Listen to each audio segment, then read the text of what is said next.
Vegas, 2 points dropped. I'm assuming you're gonna say there. What did you see on the equalizer? Well, 2 points drop or it's a loss. How about that, Jeremiah? Whatever happened with the referee, the throwing, the not throwing, we still had a chance to close the game out. It's sloppy play. Sloppy play by the top two center backs in the league. Jackson in the beginning, Ymar not getting back to the spot. So individual mistakes happen. So they've won us a lot of games, but they could have done better in that moment. Okay, we'll go to Miles then, Jada. Yeah, Brian, I'll just go the other end. Well, what's the balance between trying to get that extra goal and also maybe trying to kill off the game? Do you look at? You could have given Jackson and Ymar a pass if we would have been up 3-1. Your point's well taken. We had enough stuff going in that direction. I thought in the second half we pinned them back. They didn't have anything. I don't know what our expected goals were, but it must be pretty high.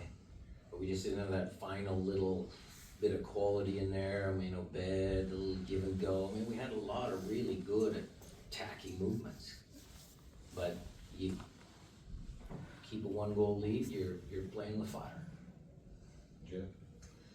Just maybe the last point with that, do you kind of put that on early season type of situation, or is that kind of two players that definitely should have known? Jada, no one is perfect. I'm not perfect. The players aren't perfect. They're gonna make mistakes. It happens. What I would say is that, you know, those two guys, again, have been excellent for this club. And it's a team sport. So you take Maz's question and Jeremiah's question and your question, you bundle it all up. It's a team sport. And, you know, maybe my substitutions, maybe I should have subbed the guys in there earlier. Maybe, you know, because Ariola came on and had a good spell, you know, where guys getting fatigued. Maybe I could have done something. But, you know, it is what it is. They made mistakes. They're gonna learn from it. We're gonna learn from it, and we're gonna move on. With that, it kind of dampens a little bit of Morris's night and getting up to the top of the list as far as all-time scorers for your club. Can you talk a little bit about the way that he was able to start? Thank you for that question, Jada. You put a smile on my face. He's been a fantastic person, a fantastic player for this club. Alex would give me some insight. I mean, 25 game winners. That's a pretty big number. You know, he's found a way to help us win games. He does so many things in the community. He's such a good story. He's surpassed some pretty good players. I mean, look, Raul was tremendous in his prime. And we have Clint, and we have Oba, and we had, you know, a lot of good forwards and attacking players at this club. And for a local guy to persevere and come through and now share that record, but he's gonna break it. It's a tremendous achievement by Jordan, and he was very complimentary of his teammates in there. So that's a great storyline. All right, we'll go to Jose next. Brian, an opportunity to put this in the rearview mirror, match on Wednesday. Do you feel that this is an advantage that you have, given that you have a game so close to today? It's always better, Jose, to get back up on the horse right away, so that's a good question. I didn't use that in there now, but I might use that when we come in on Monday. We have a hectic schedule to start the year, and a result on Wednesday is gonna guarantee us 2 more games, so we're gonna look forward to that and try and make sure that we can close games out and the concentration for 90 minutes is there. All right, we'll work our way over to this side of the room, beginning with Nico Moreno. Thank you again for your patience. And if you're on Zoom and would like to ask a question, now is a good time to hit the raise hand function button, please. Nico, go ahead. Coach, just wanted to get your take on Georgie Manungu's play today and decision to play him where he did. Good. He was very good. Tactics were good, going up against the guy who had, you know, is he a left back, is he a left center back, an experienced guy, but we felt that was a good matchup for us. Georgie's assist was very, very good. Still work in progress, but excellent performance tonight. We'll stay on this row, Nico Antun. So, Coach, as you said, there's going to be a lot of games. It's a hectic schedule. What do you think the team must do to avoid a regular season like in 2022 while staying strong in the other competitions? Well, that's an easy question. Just win more games. That's the easy answer. You gotta take care of business. You gotta win more games. This is a good team. I love our team. We're gonna win more games than we lose. And we're gonna try and compete in every single tournament we enter, because that's what the Sounders do. Diego, ¿tienes una pregunta?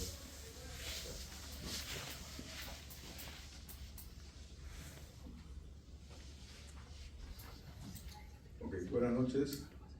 Éxitos en la nueva temporada. Uno de los problemas que arrastra el Sanders desde hace tiempo es el error de los últimos 5 minutos. ¿A qué se debe esto y por qué se da tan seguido?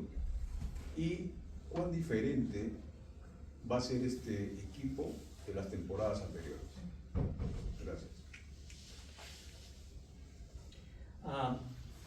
In the last seasons, one of the key problems that the Sounders have had has been the last 5 minutes.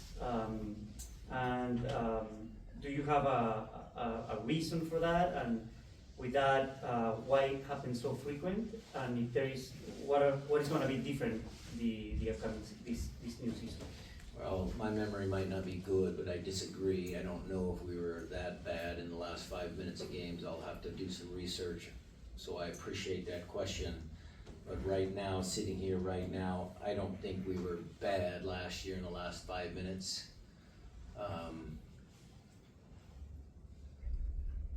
How are we gonna prevent that? Well, it's concentration. It's making sure guys understand the importance of the last 5 minutes of the game. But you can also appreciate that the players have to understand the importance of the first 5 minutes of the game, the final 5 minutes, everything in between. We're working on that. The players are working hard. And again, I think we have a good team, and I think that's gonna go away. Primero, no estoy 100% de acuerdo en nuestra performance en los últimos 5 minutos de cada partido. Tendría que regresar los números y voy a ver, pero te agradezco la pregunta, me va a hacer que revise eso con un poco más de detalle. Sin embargo, vamos a conversar con el equipo acerca de todas estas situaciones, vamos a conversar acerca de cómo enfocar no solamente los últimos 5 minutos, sino también los primeros 5 minutos del partido y todo lo que está entre esos dos.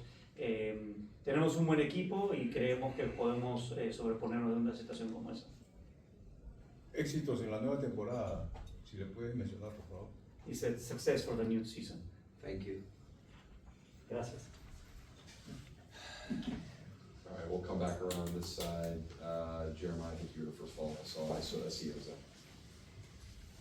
Yeah, as far as rotation goes, you only made 3 changes for this game. It was, I guess you could just kind of give us the broad view of what you were hoping to do as far as that goes and setting up, I presume, the next couple games. Well, we're taking each game one game at a time. Can't forecast, there's too many variables, injuries, guys, heavy minutes. We'll work on Wednesday now when I go back in there.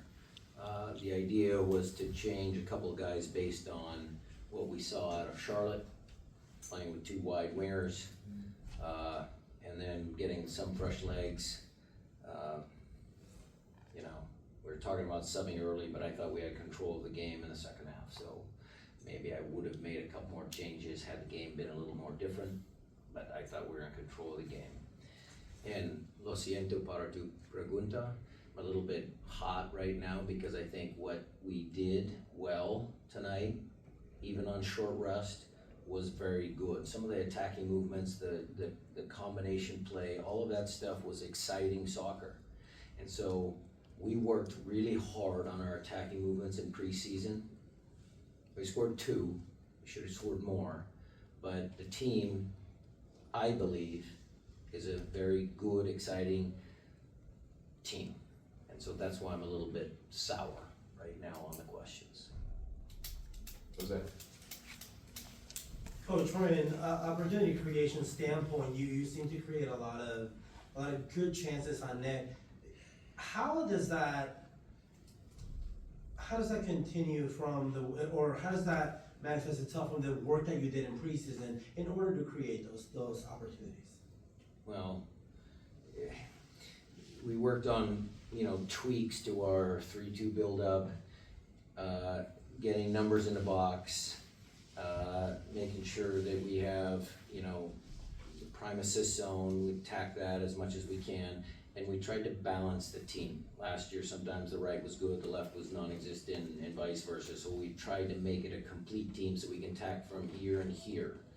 And again, I think Ariola in the first game and this game came on at that Paul, he's gonna give you that energy and that bite and that fight. So I think we're close, we're getting closer. Awesome.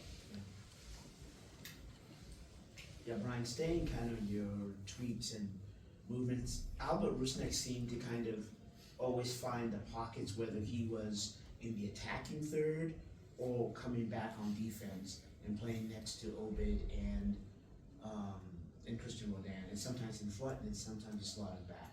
We should just talk about his. Albert had a great game. I thought Albert was very effective. He was scheduled to play 60 to 75. We let him run out there a little bit more. He was very good. All right, we'll take a couple more, starting with Felipe in the back. Thank you. Coach Brian, you give the opportunity to Arreola and Ferreira the last minutes of the second half. Was that something that you needed in your game plan, or you just wanted to play for the defense in this first game? No, that was all. My substitution patterns are always based on the game. We try and win games. I'm not going to give players, minutes if they don't deserve them, and just because.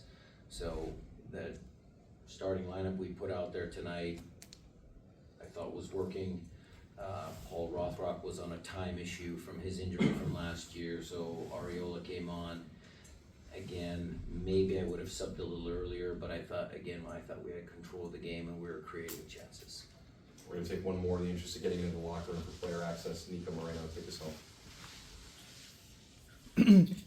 Considering how many good things the team did offensively, and you spoke about two experienced guys in Jackson and Yamar, do you try to talk to them in depth about what happened to try to get that over so the start of the season doesn't start off with that bad inertia? Or how do you handle the team in general with the messaging as well as each player? It's called coaching.